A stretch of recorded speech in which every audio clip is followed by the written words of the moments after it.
Dear students and dear friends, मैं विकास स्वागत करता हूं अपने चैनल पॉलिटिकल साइंस एसपीएम में।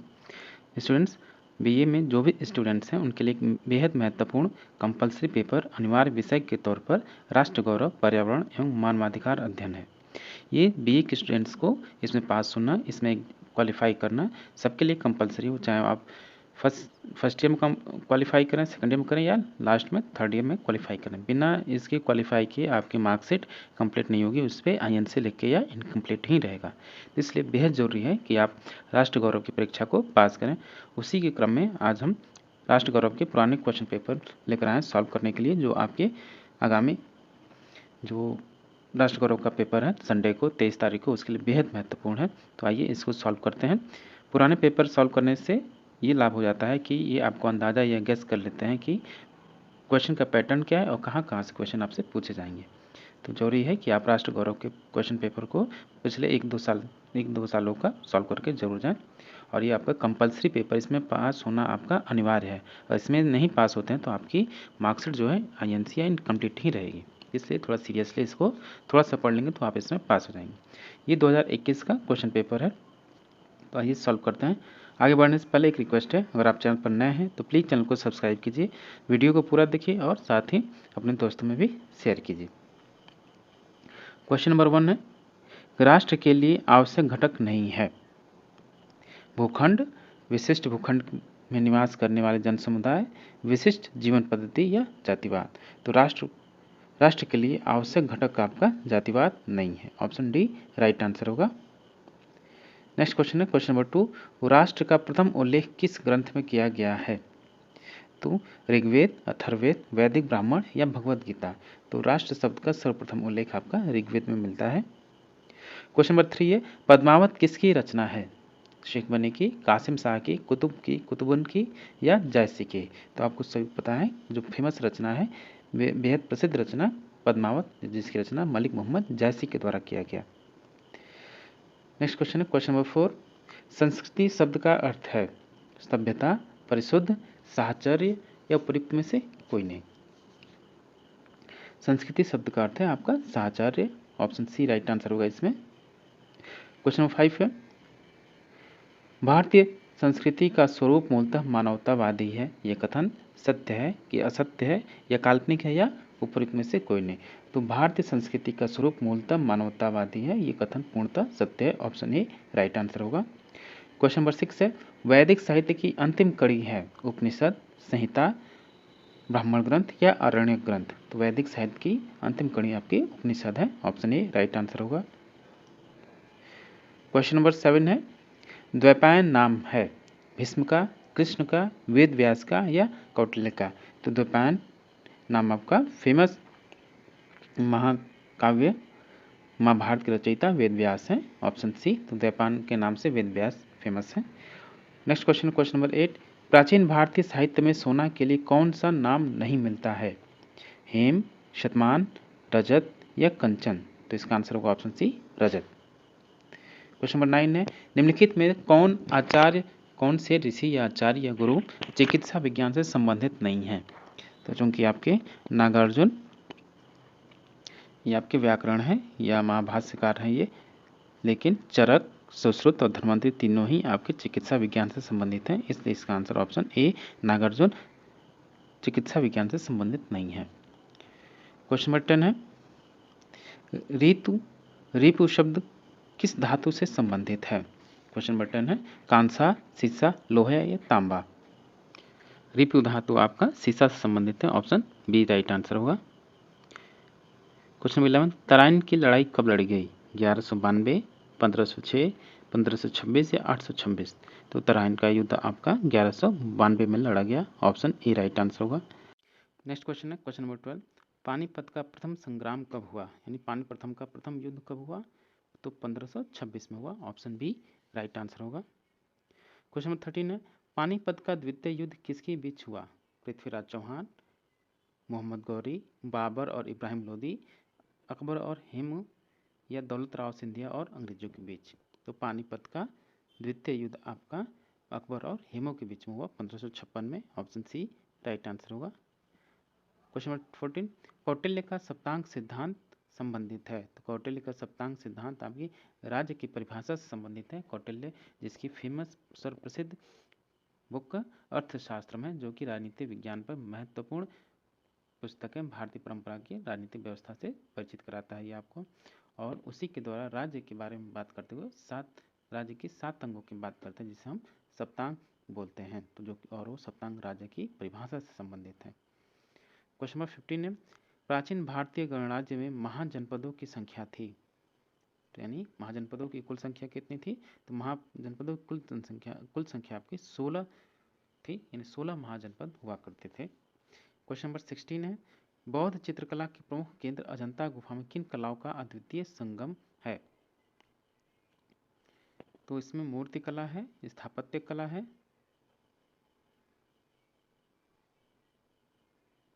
इसमें ऑप्शन ई राइट आंसर होगा। चित्रकला भी है, मूर्ति कला भी है और स्थापत्य कला भी है।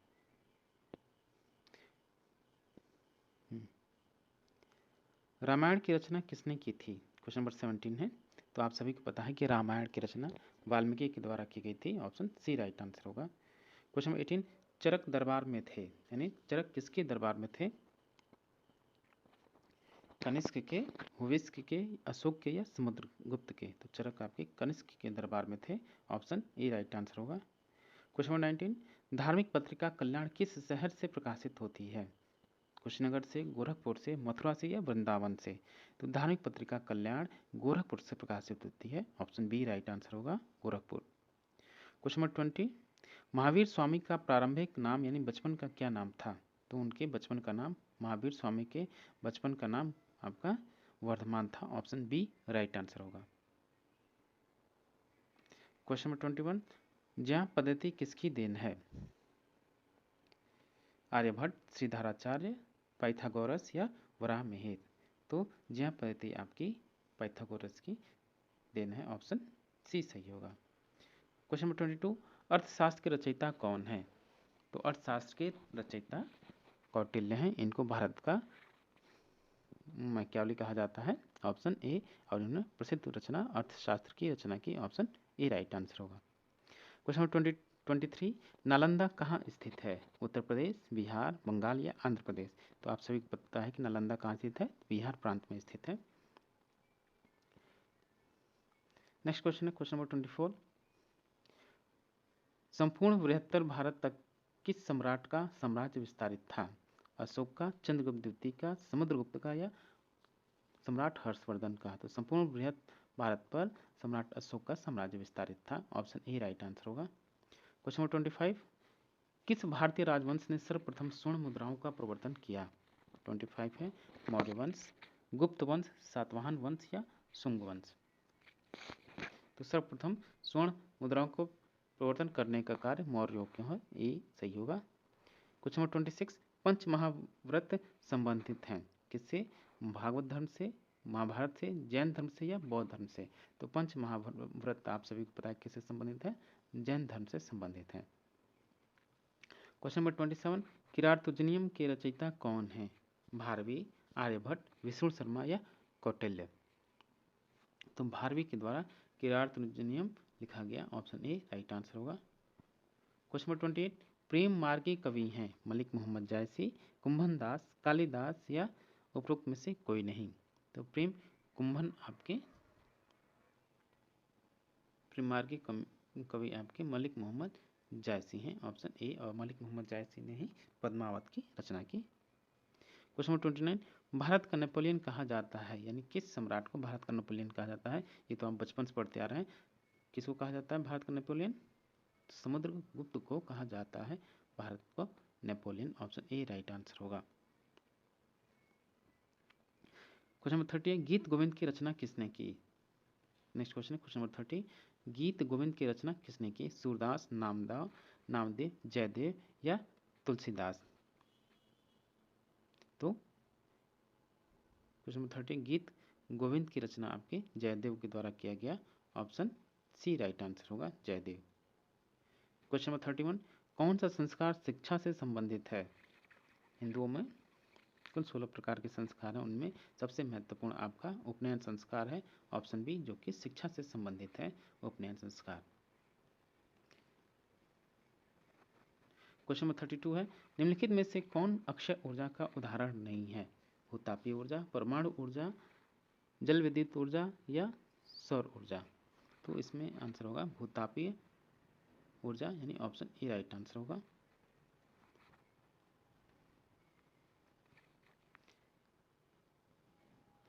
क्वेश्चन नंबर 33, काला सोना नाम से प्रसिद्ध है कौन?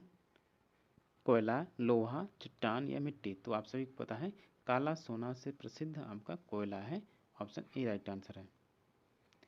क्वेश्चन नंबर 34, पृथ्वी का तापमान बढ़ने का प्रमुख कारण क्या है? अम्ल वर्षा, जल प्रदूषण, ग्रीन हाउस प्रभाव या कोई नहीं? तो पृथ्वी का तापमान बढ़ने का सर्वप्रथम या सर्वप्रमुख कारण आपका ग्रीन हाउस गैसों का प्रभाव है, ऑप्शन सी राइट आंसर होगा। क्वेश्चन नंबर 35, विश्व पर्यावरण दिवस कब मनाया जाता है? तो आप सभी को पता है कि विश्व पर्यावरण दिवस 5 जून को मनाया जाता है। प्रत्येक माह की 5 जून को विश्व पर्यावरण दिवस मनाया जाता है। क्वेश्चन नंबर 36 है, भारत में पर्यावरण संरक्षण अधिनियम कब पारित किया गया? भारत में पर्यावरण संरक्षण अधिनियम कब पारित किया गया? 1988, 86, 84, 85? तो 1984 में भारत में सर्वप्रथम संरक्षण अधिनियम पारित किया गया, 1984 में, ऑप्शन सी राइट आंसर होगा। क्वेश्चन नंबर 37 है, विश्व पर्यावरण संरक्षण दिवस कब मनाया जाता है? तो विश्व पर्यावरण संरक्षण दिवस आपका 28 नवंबर को मनाया जाता है, और 26 नवंबर को विश्व पर्यावरण संरक्षण दिवस 26 नवंबर को मनाया जाता है। नेक्स्ट क्वेश्चन है क्वेश्चन नंबर 40, निम्न में से वायु प्रदूषण कौन सा है? क्वेश्चन नंबर 39 है, निम्न में से वायु प्रदूषण कौन सा है? तो वायु प्रदूषण आपका कार्बन मोनोऑक्साइड है।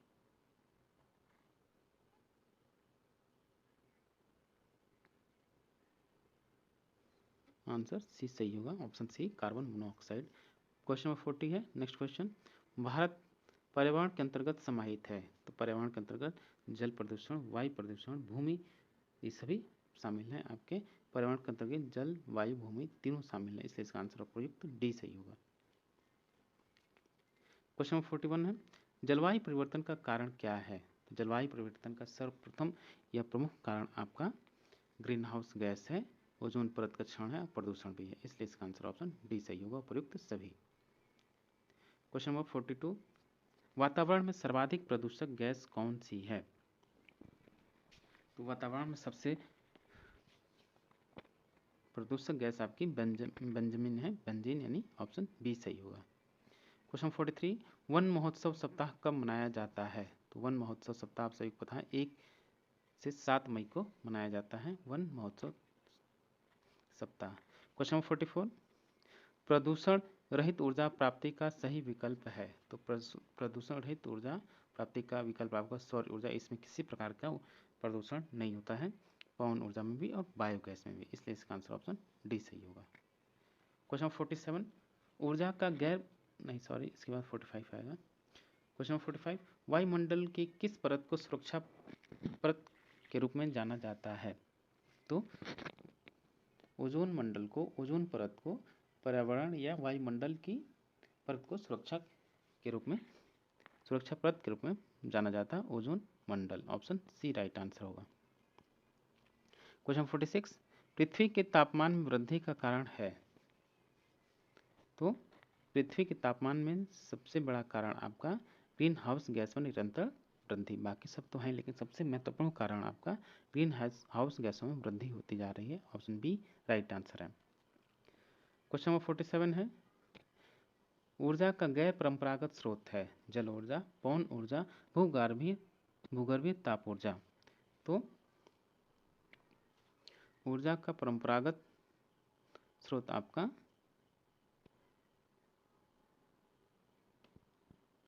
उपयुक्त सभी होंगे, भूगर्भीय ताप ऊर्जा, पवन ऊर्जा और जल ऊर्जा, ऑप्शन डी राइट आंसर होगा। क्वेश्चन 48, अम्ल वर्षा किस प्रदूषण से होती है? अम्ल वर्षा किस प्रदूषण से होती है? ध्वनि प्रदूषण, मृदा प्रदूषण, ध्वनि प्रदूषण, वायु प्रदूषण या जल प्रदूषण? तो अम्ल वर्षा आपकी वायु प्रदूषण के द्वारा होती है, ऑप्शन सी राइट आंसर होगा। क्वेश्चन 49, भूकंपीय तरंगों का माप करने वाला यंत्र क्या कहलाता है? हाइग्रोमीटर, ब्लाइयोग्राफ, हीदरग्राफ या सिस्मोग्राफ। तो भूकंपीय यानी भूकंप को मापने वाली तरंगों को क्या कहते हैं हम? सिस्मोग्राफ। उस तकनीक को हम सिस्मोग्राफ कहते हैं। क्वेश्चन नंबर 50 कि सभी ईंधन मुख्यतः यौगिक होते हैं। बेहद महत्वपूर्ण क्वेश्चन कि सभी ईंधन मुख्यतः यौगिक होते हैं। किसकी? कार्बन के, हाइड्रोजन से, नाइट्रोजन से, ऑक्सीजन से। तो सभी ईंधन मुख्यतः आपके कार्बन के यौगिक होते हैं। क्वेश्चन नंबर 51 है, अम्ल वर्षा वायुमंडलीय सांद्रता बढ़ाने के कारण होती है। तो अम्ल वर्षा आपकी सल्फर डाइऑक्साइड और नाइट्रस ऑक्साइड के द्वारा होती है अम्ल वर्षा। ऑप्शन ए राइट आंसर होगा। क्वेश्चन 49, भूकंपीय तरंगों का मापन करने वाला यंत्र क्या कहलाता है? ये तो हो गया। क्वेश्चन नंबर 52 है, राजीव गांधी राष्ट्रीय उद्यान कहाँ स्थित है? राजीव गांधी राष्ट्रीय उद्यान स्थित कहाँ है? तो राजस्थान में स्थित है। ऑप्शन ए राइट आंसर होगा। क्वेश्चन नंबर 53, राष्ट्रीय पक्षी है कौन सा? बताइए, प्राइमरी से पूछ दिया ये कि राष्ट्रीय पक्षी कौन है? मोर है। ऑप्शन ए सही आंसर होगा। 54 है, किस वर्ष मानवाधिकार आयोग या परिषद ने संयुक्त राष्ट्र मानवाधिकार आयोग की जगह ली? तो इसका आंसर होगा बी 1993। क्वेश्चन 55, भारतीय संविधान में विधि की समक्ष समानता एवं विधियों का समान संरक्षण प्रावधान किस अनुच्छेद में है? इसका आंसर होगा अनुच्छेद 14। क्वेश्चन 56, महिलाओं के प्रति भेदभाव की समाप्ति की घोषणा पर अभिसमय महासभा द्वारा कब स्वीकार किया गया? तो 18 दिसंबर 1979 को। ऑप्शन ए राइट आंसर होगा, 18 दिसंबर 1979। क्वेश्चन नंबर 57 है, भारतीय संविधान के किस भाग में राज्य के नीति निर्देशक तत्वों का प्रावधान है? भाग 4, भाग 3 या भाग 1 या भाग 5? तो भाग 4 में नीति निर्देशक तत्वों का प्रावधान किया गया भारतीय संविधान में। क्वेश्चन नंबर 58, अंतर्राष्ट्रीय महिला दिवस की किस तिथि को मनाया जाता है? तो 8 मार्च को अंतर्राष्ट्रीय महिला दिवस मनाया जाता है। ऑप्शन ए सही होगा, 8 मार्च। क्वेश्चन नंबर 59, मानवाधिकार मानवों को आराम, सुविधा, सभ्य या सम्मानजनक जीवन या अस्तित्व की गारंटी। तो मानवाधिकार मानवों को सभ्य और सम्मानजनक जीवन जीने का एक मार्ग प्रशस्त करता है। ऑप्शन सी राइट आंसर होगा। क्वेश्चन नंबर 60, राष्ट्रीय मानवाधिकार आयोग है संवैधानिक, सांविधिक या अधिशासी या एनजीओ? तो राष्ट्रीय मानवाधिकार आयोग आपका सांविधिक है, स्टैट्यूटरी बॉडी है। ऑप्शन बी राइट आंसर होगा। क्वेश्चन नंबर 61, मानवाधिकार के लिए संयुक्त राष्ट्र उच्चायुक्त कार्यालय स्थित है कहाँ? यानी मानवाधिकार आयोग का हेडक्वार्टर कहाँ है? तो जेनेवा में है। ऑप्शन बी राइट आंसर होगा।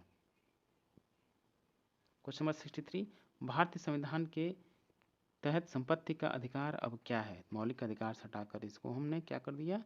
विधिक या कानूनी अधिकार प्रदान कर दिया। ऑप्शन बी राइट आंसर है। क्वेश्चन नंबर 64, अंतर्राष्ट्रीय मानवाधिकार दिवस मनाया जाता है। तो अंतर्राष्ट्रीय मानवाधिकार या international human right commission day आपका 10 दिसंबर को मनाया जाता है। प्रत्येक वर्ष 10 दिसंबर को अंतर्राष्ट्रीय मानवाधिकार दिवस मनाया जाता है। क्वेश्चन नंबर 65, तीसरी पीढ़ी के मानवाधिकार को जाना जाता है नागरिकों के अधिकार, सामूहिक अधिकार, महिलाओं के अधिकार। तो तीसरी पीढ़ी के अधिकारों को हम सामूहिक अधिकार के रूप में लेते हैं। ऑप्शन सी राइट आंसर है। क्वेश्चन नंबर 66, सभी मानव अधिकार सभी व्यक्तियों में अंतर्निहित हैं क्योंकि सभी नागरिक राज्य द्वारा प्रदान किया जाता है। सभी मानवाधिकार राज्य द्वारा प्रदान किया जाता है। मानवाधिकार संयुक्त राष्ट्र संघ द्वारा प्रदान किया जाता है। मनुष्य तर्कसंगत प्राणी है या मानवाधिकार सामाजिक क्रांति की देन है?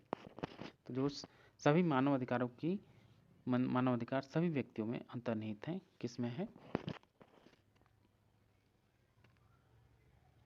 क्वेश्चन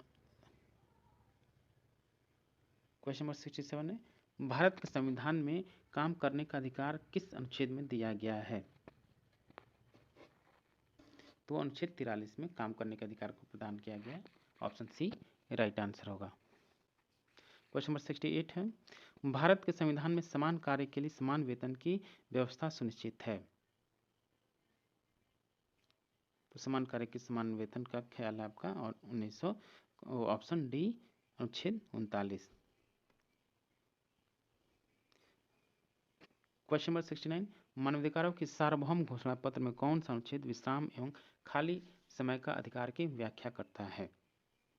क्वेश्चन नंबर 70 है, मानवाधिकारों की सार्वभौमिक घोषणा पत्र में प्रत्येक व्यक्ति तथा उनके परिवार के लिए उपयुक्त जीवन स्तर का अधिकार किस अनुच्छेद में दिया गया है? तो अनुच्छेद 24 में दिया गया है। ऑप्शन ए राइट आंसर होगा। नहीं, ऑप्शन बी हुआ 24(1) का ए, ऑप्शन बी। क्वेश्चन नंबर 71, मानवाधिकारों की सार्वभौमिक घोषणा पत्र के किस अनुच्छेद में देश की लोक सेवा में प्रवेश का अधिकार है? तो अनुच्छेद 23C, अनुच्छेद 23C होगा इसका आंसर 71 का। नेक्स्ट क्वेश्चन है, मानवाधिकारों की सार्वभौमिक घोषणा पत्र में किस अनुच्छेद में संघ बनाने की स्वतंत्रता दी गई है?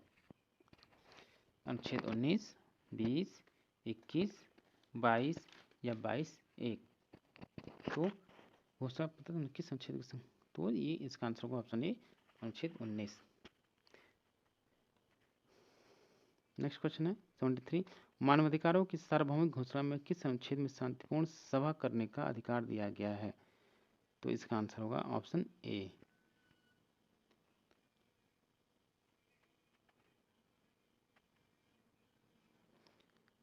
क्वेश्चन नंबर 74 है और सेकंड लास्ट क्वेश्चन आपका, भारत के संविधान में भूत लक्षित दंड विधि के विरुद्ध अधिकार किस अनुच्छेद में दिया गया है? तो अनुच्छेद 20 है।